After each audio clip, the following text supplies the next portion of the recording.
विद्यार्थी मित्रांनो, मी प्राध्यापक माळी, इयत्ता 11वी, विषय राज्यशास्त्र या विषयाच्या अनुषंगाने आपण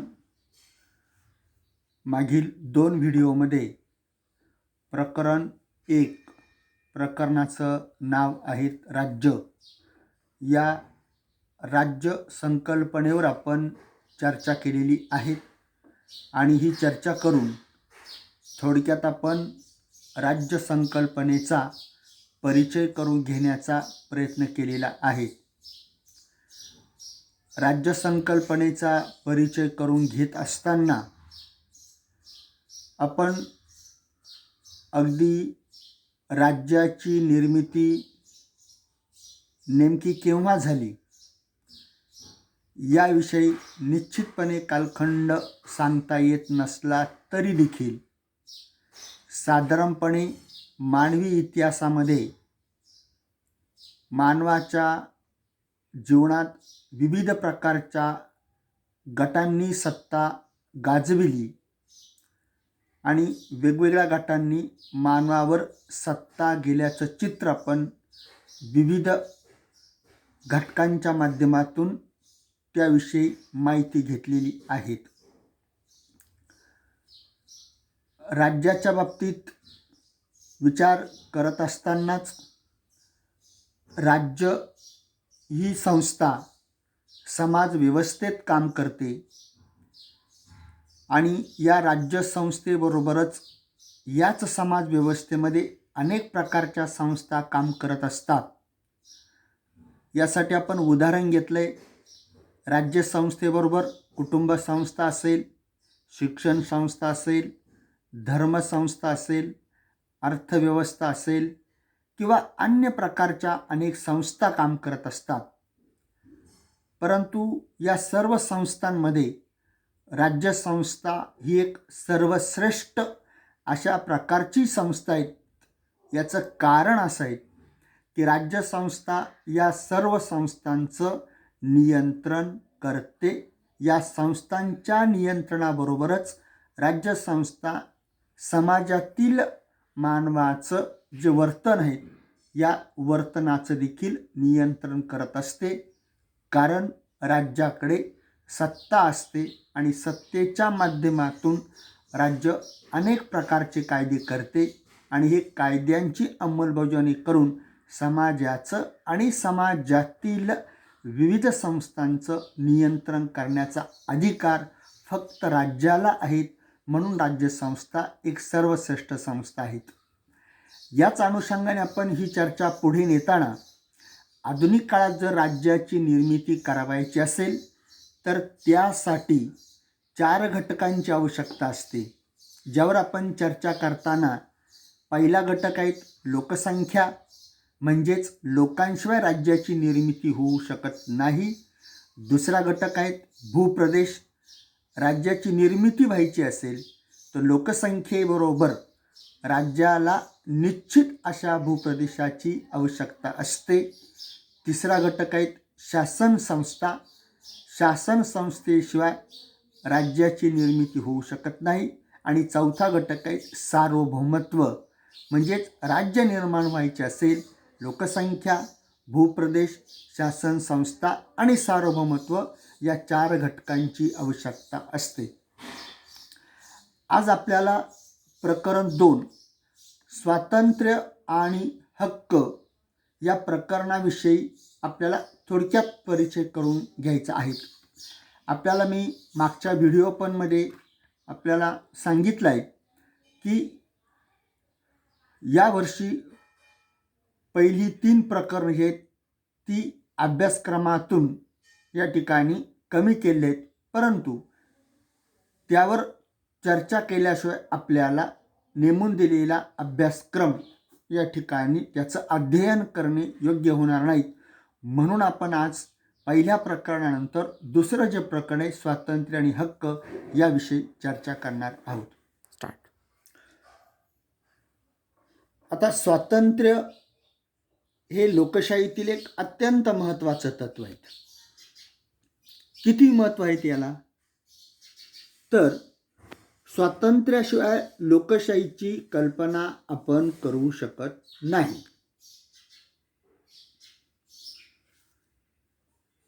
आता हक्कांच्या बाबतीत जेव्हा आपण विचार करतो, हक्कांचा उगम समाजातच होतो. म्हणजे हक्कांची निर्मिती समाजातून होते आणि व्यक्ती जेव्हा हक्कांचा वापर करते तेव्हा अशा हक्कातून व्यक्तीला स्वातंत्र्य मिळते. म्हणून असंही म्हणतात, हक्क आणि स्वातंत्र्य या एकाच नाण्याच्या दोन बाजू आहेत. आता आपण आपल्या मुख्य मुद्द्याकडे येऊ. आपण अशी चर्चा करतोय की हक्कांचा उगम समाजातून होतो आणि हक्कांचा उद्देश काय आहे, तर व्यक्ती विकास साधणे. हक्कांचा उद्देश काय, व्यक्ती विकास साधणे. आता बघा, हक्कांचा उगम समाजातून होतो. आता हा कसा, थोडक्यात आपल्या लक्षात येईल.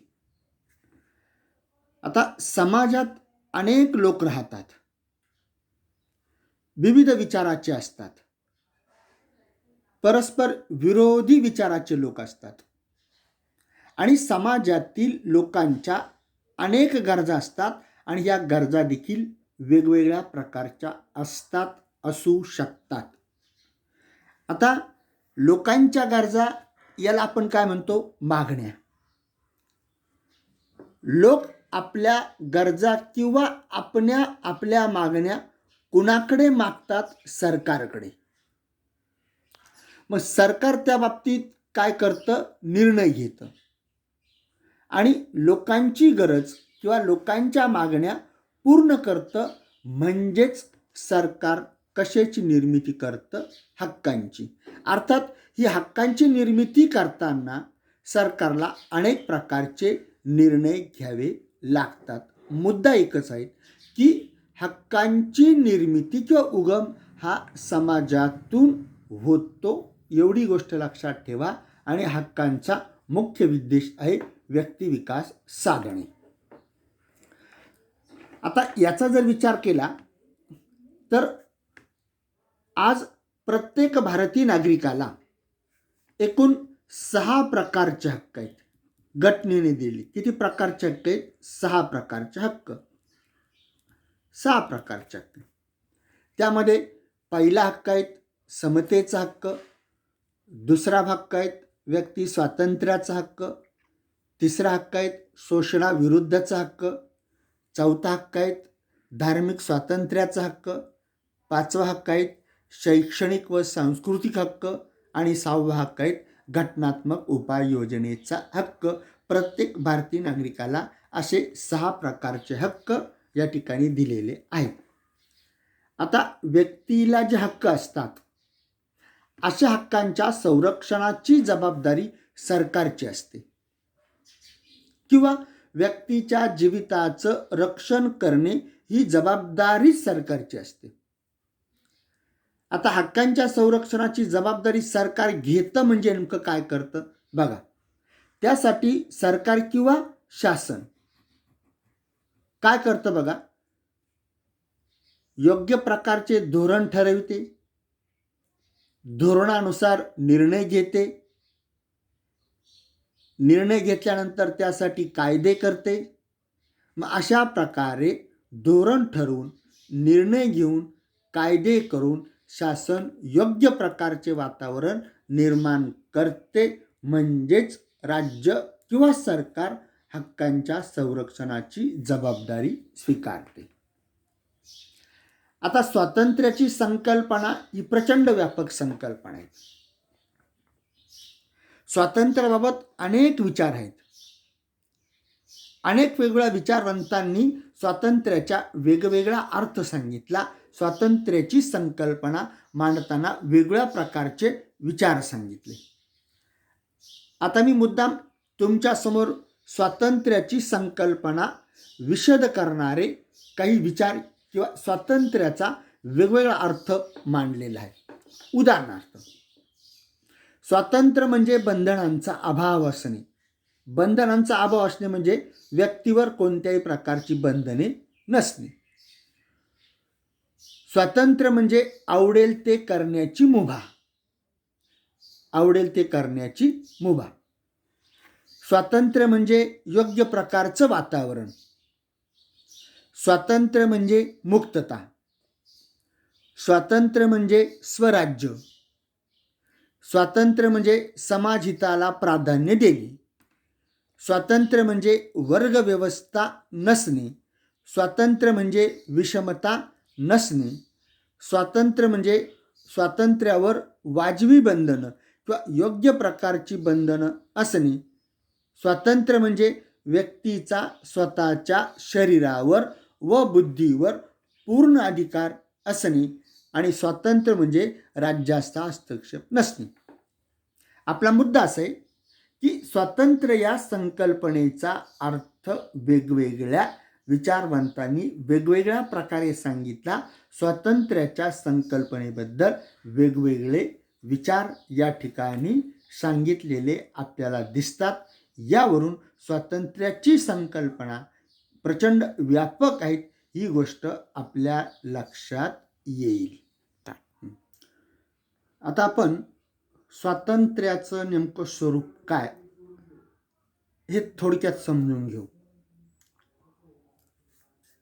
इतक्यात आपण स्वातंत्र्याबद्दल वेगवेगळ्या प्रकारचे अर्थ किंवा स्वातंत्र्याबाबतचा वेगवेगळा विचार यावरून स्वातंत्र्याची संकल्पना प्रचंड व्यापक संकल्पना आहे ही गोष्ट आपल्या लक्षात येईल.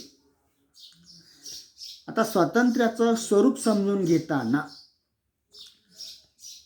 अनेक राज्यशास्त्र विषयाच्या अभ्यासकांनी किंवा विचारवंतांनी स्वातंत्र्याबाबत जी काही अनेक मते मांडली त्याविषयी आपण एक थोडक्यात चर्चा करू. आता उदाहरणार्थ थॉमस हॉब्स हा एक विचारवंत आहे. हा ब्रिटिश विचारवंत आहे. तो असं सांगतो का स्वातंत्र्य हा व्यक्तीचा नैसर्गिक अधिकार आहे. कसा अधिकार आहे? नैसर्गिक. तो सांगतो हा नैसर्गिक अधिकार आहे. आणि स्वातंत्र्याबद्दल त्याचं मत असं आहे, स्वातंत्र्य तो व्यक्तीवर कोणतेही बंधने नसणे. कोणतंही बंधन नसणे असा स्वातंत्र्याबद्दलचा विचार थॉमस हॉब्सचा आहे. दुसरा एक विचारवंत आहेत जॉन लॉक. अर्थात आपण थोडक्यात याविषयी चर्चा करतोय. John Locke. जॉन लॉक हा एक ब्रिटिश विचारवंत आहे. त्यानं स्वातंत्र्याची संकल्पना किंवा स्वरूप सांगताना तो सांगतो स्वातंत्र्याची संकल्पना तो नैतिकतेच्या आधारावर आहे असं तो सांगतो. नैतिकता. त्याला असं म्हणायचं आहे की प्रत्येक नागरिकानं आपल्या हक्कांचा किंवा स्वातंत्र्याचा वापर करताना इतरांना त्रास होणार नाही किंवा इतरांना आपल्या स्वातंत्र्याच्या वापरामुळे अडथळे निर्माण होणार नाहीत याची काळजी घेतली पाहिजे असं जॉन लॉकचं मत आहे. म्हणून जॉन लॉकची स्वातंत्र्याची संकल्पना कशावर आधारित आहेत? नैतिकतेच्या. तिसरा एक विचारवंत आहेत. त्या विचारवंताचं नाव आहे रुस्सो. काय नाव आहे? रुस्सो. विचारवंताचं नाव रुस्सो. आता रुस्सो असं सांगतोय स्वातंत्र्य म्हणजे व्यक्तीला मुक्तता असणे. तो काय सांगतो? व्यक्तीला काय असणे? मुक्तता असणे. मुक्तता असावी. आता ही मुक्तता सांगताना तो असं सांगतो मात्र जेव्हा समाजाचं हित येईल तेव्हा मात्र आपण समाजहितालाच प्राधान्य दिलं पाहिजे. आणि म्हणून मात्र इतर वेळेस व्यक्तीवर कोणतीही बंधनं नसावी. व्यक्ती पूर्णपणे मुक्त असावी असं रुसो या ठिकाणी सांगतो. त्यानंतर चौथ्या विचारवंताचं नाव आहे जेरेमी बेंथॅम असं त्याचं नाव आहे. आता हा सांगतो अधिकतम लोकांचे अधिकतम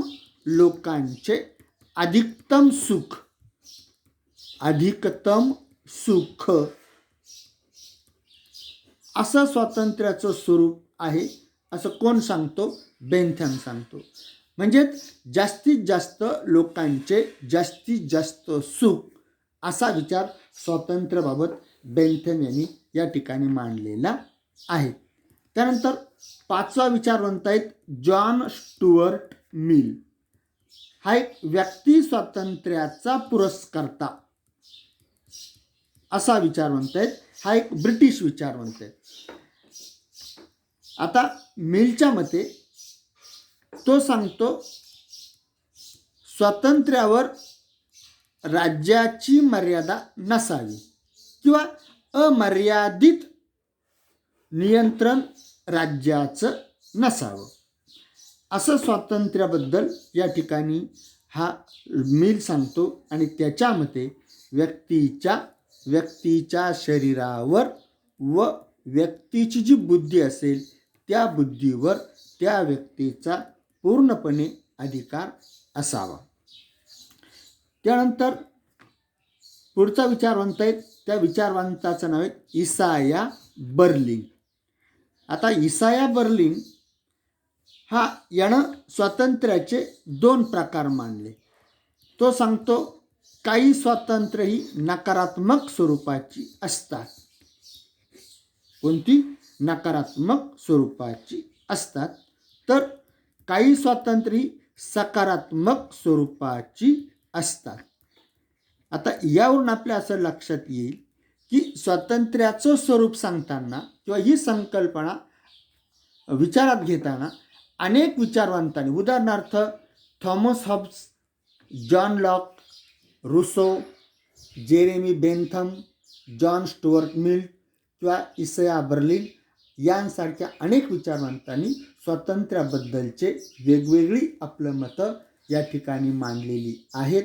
आणि म्हणून यावरून आपल्या असं लक्षात येईल की स्वातंत्र्याच्या बाबतीत अनेक विचारवंत वेगवेगळ्या मार्गाने स्वातंत्र्याची संकल्पना मांडतात. आणि स्वातंत्र्याच्या संकल्पने मांडताना जे अनेक विचार त्यांनी त्या संकल्पनेबद्दल मांडले ते सर्व विचार यावरूनच आपल्याला स्वातंत्र्याचं नेमकं स्वरूप काय आहे ही गोष्ट लक्षात येऊ शकेल.